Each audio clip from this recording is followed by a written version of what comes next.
Where is Lynette? That question doesn't just hang in the air. It echoes through every hallway, every whispered conversation, every uneasy glance exchanged in the small, tightly wound world of Genoa City, where secrets never stay buried for long and disappearances always mean more than they seem on the surface. It started subtly, the way these things often do. A missed meeting, an unanswered call, a vague excuse passed along by someone who didn't quite believe it themselves. Lynette wasn't the type to vanish. She was meticulous, deliberate, the kind of woman who left a trace in every room she entered, her perfume lingering, her plans carefully laid out, her presence undeniable. So when she simply stopped showing up, the silence she left behind became deafening. First, people assumed she needed space. After everything that had been happening, the tension with her family, the fallout from that explosive confrontation at the gala, the quiet but unmistakable shift in her relationship with those closest to her, it wasn't unreasonable to think she might step away. But days turned into something longer, something heavier, and concern began to creep in around the edges of every conversation. Kat was the first to say it out loud. Something's wrong. She didn't dress it up, didn't soften it with polite speculation. Kat knew Lynette better than most, and what she knew didn't fit this narrative of a voluntary disappearance. Lynette didn't run. She calculated, she maneuvered, she controlled outcomes. If she was gone, it was because something or someone had disrupted that control. Tomas tried to downplay it at first, suggesting Lynette could be working behind the scenes, orchestrating something bigger, something no one else could yet see. But even he couldn't ignore the inconsistencies. Her phone last pinged in a part of town she had no reason to be in. Her car was found parked neatly, almost too neatly, as if someone wanted it to be discovered without raising immediate alarm. And then there was the matter of the file, missing from her office, the one she had been obsessively guarding for weeks. No one knew exactly what was in it, but everyone knew it mattered. As the search for Lynette intensified, the fractures within the community began to widen. Suspicion is a powerful force, and in a place like this it spreads quickly. Every interaction became loaded with subtext. Every alibi was scrutinized. Chelsea insisted that Lynette had been acting strangely in the days leading up to her disappearance. Distracted, guarded, almost afraid. That word stuck with people, afraid. It didn't fit the image Lynette had carefully cultivated over the years. Fear wasn't something she showed. And if she was afraid, then whatever or whoever she feared had to be significant. Eva, on the other hand, claimed Lynette had seemed more determined than ever, as if she were on the verge of exposing something that could change everything. Two completely different portraits of the same woman, both unsettling in their own way. Meanwhile, whispers began circulating about a confrontation no one had witnessed but everyone seemed to know about. Late at night, behind closed doors, voices raised just enough to be heard by the wrong person at the right time. Names were mentioned, names that carried weight, influence, and more than a few buried secrets. The kind of names that made people nervous. The kind of names that made people reconsider what they were willing to say out loud. And at the center of it all, Lynette, pushing boundaries, asking questions she might not have been ready to handle the answers to. The investigation, unofficial at first, driven by those who cared more about Lynette than about protocol, began uncovering small but significant details. A receipt from a place she never went. A call logged at an unusual hour to a number that didn't exist in any directory. Security footage that showed her walking into a building but never leaving. Each piece on its own might have been dismissed, but together they formed a pattern that was impossible to ignore. This wasn't a spontaneous disappearance. It was a chain of events, carefully constructed or disastrously spiraled, depending on how you looked at it. Kat refused to sit back and wait. She retraced Lynette's steps, spoke to anyone who might have seen or heard something, pushed past polite refusals and carefully worded denials. She wasn't interested in comfort. She wanted the truth.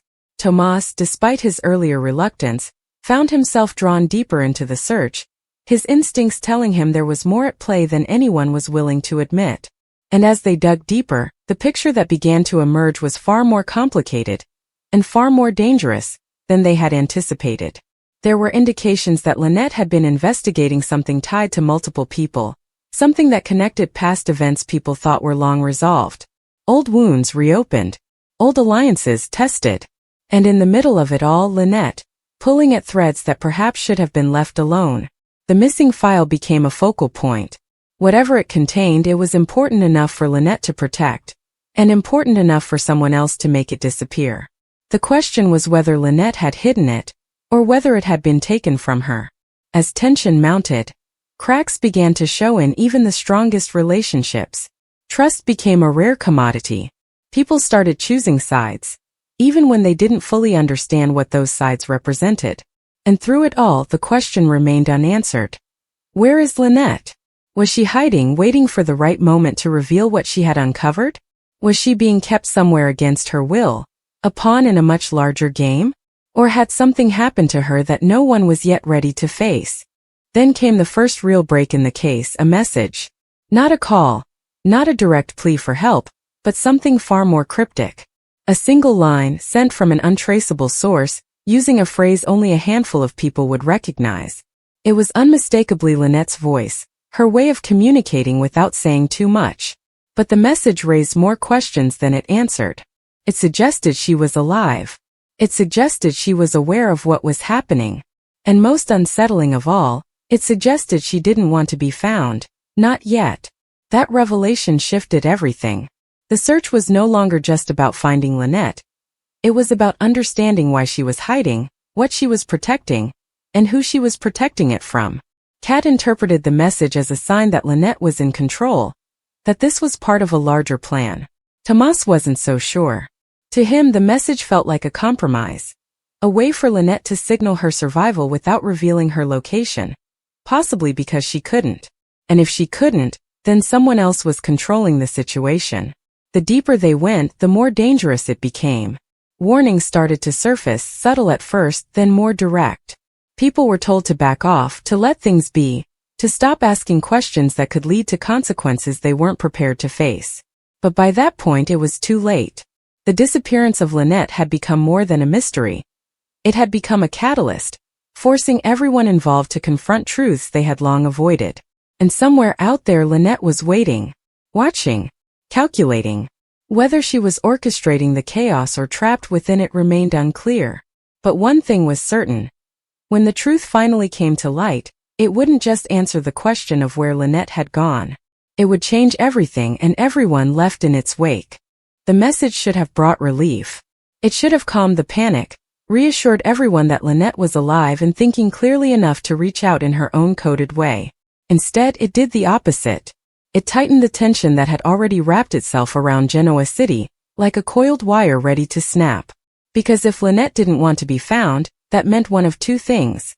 Either she was executing a plan so dangerous she couldn't risk interference, or she was under pressure so severe she couldn't safely reveal the truth. And neither option sat well with anyone who cared about her, or feared what she knew. Kat read the message over and over again, dissecting every word, every comma, every implied meaning. She knew Lynette's patterns. She knew the way she embedded clues in plain sight, the way she used language like a weapon and a shield at the same time. There was something in that line, something just beneath the surface that didn't align with the idea of control. Felt constrained, as if Lynette was speaking but not freely. Kat didn't say that out loud at first, saying it would make it real, and once it was real there would be no going back. Tomas, however, had already reached that conclusion. He didn't trust the message. Not fully. He believed it was Lynette, but he also believed it wasn't entirely her choice to send it. He started digging into the origin, tracing the digital breadcrumbs left behind, only to find that they had been expertly scrambled. Whoever was involved knew exactly how to cover their tracks. That alone narrowed the field. This wasn't random. This wasn't opportunistic. This was deliberate. Meanwhile, Chelsea began to unravel in a different way. She had been one of the last people to see Lynette before she disappeared, and that fact weighed on her more heavily with each passing hour. At first, she insisted that nothing had seemed out of the ordinary. But under pressure, under Kat's relentless questioning, under the quiet but persistent scrutiny of everyone around her, small inconsistencies began to emerge. She remembered Lynette checking her phone repeatedly, more than usual. She remembered a moment when Lynette had gone silent mid-conversation, her expression shifting into something unreadable. And then there was the name. A name Chelsea hadn't wanted to mention, because even saying it felt like opening a door that couldn't be closed. When she finally said it, the room changed. Because it wasn't just any name. It was someone with history. Someone with motive. Someone who had crossed paths with Lynette before in ways that had never been fully resolved. The kind of unresolved tension that doesn't fade, it festers. And suddenly, the idea that Lynette's disappearance was tied to something bigger didn't just feel possible. It felt inevitable. Kat wasted no time following that lead, even as others urged caution. She tracked down every connection, every shared history, every moment where Lynette and this person had intersected. What she found wasn't clean. It was messy, layered, full of contradictions and half-truths.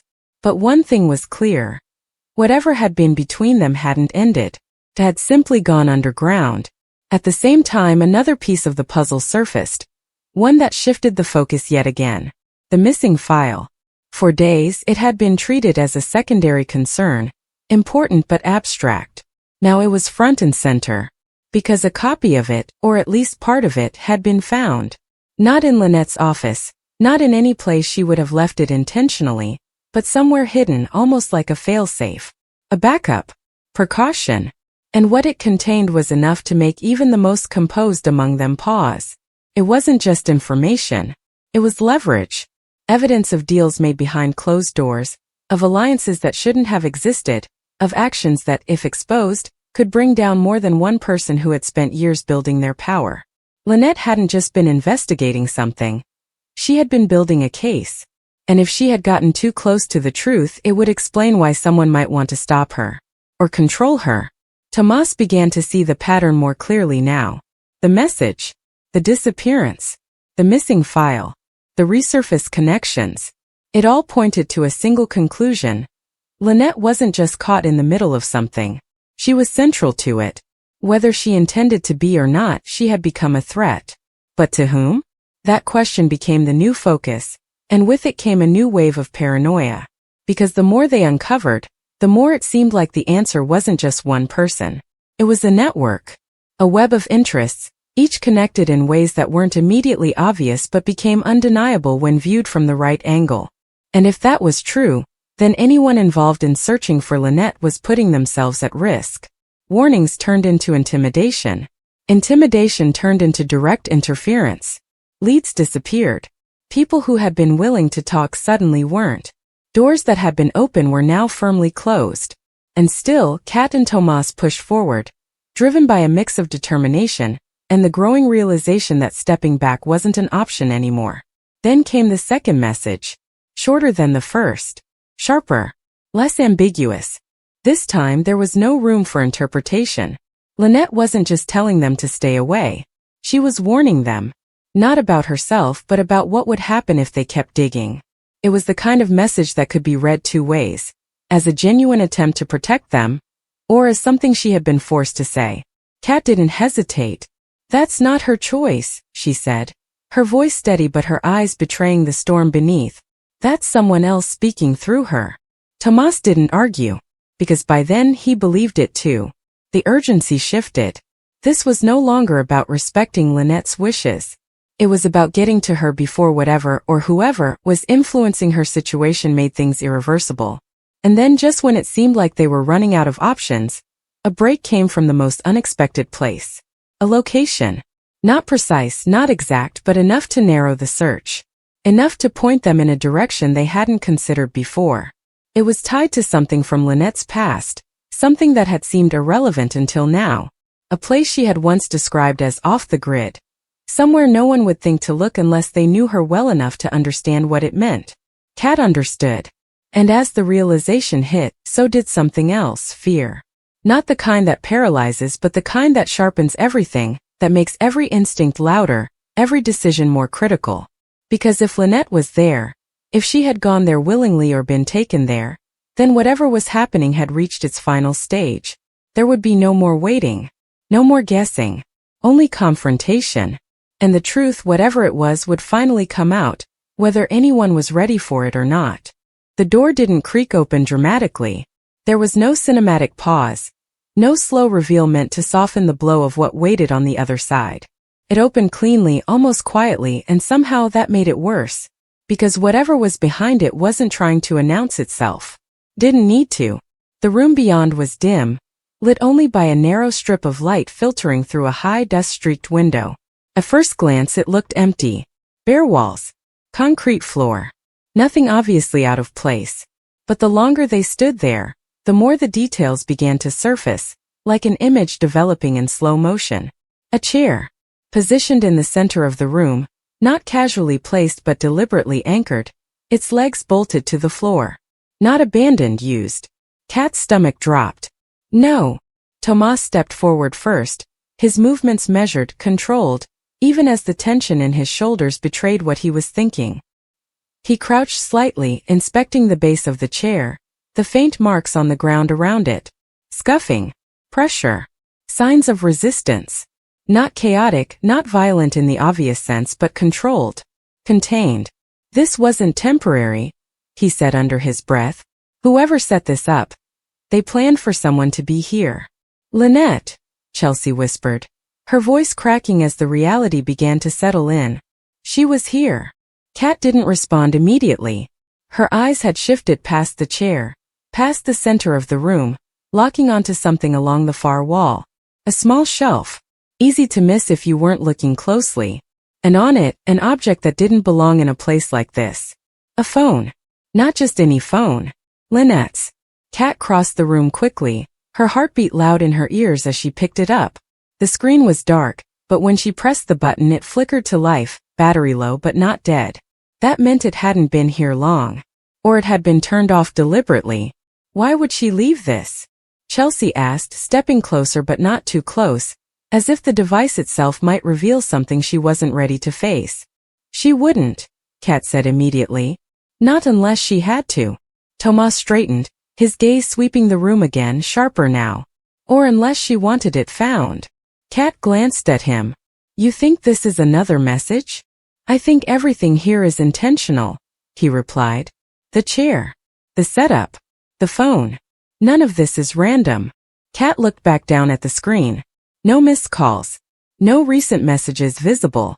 Too clean. It's been wiped, she muttered.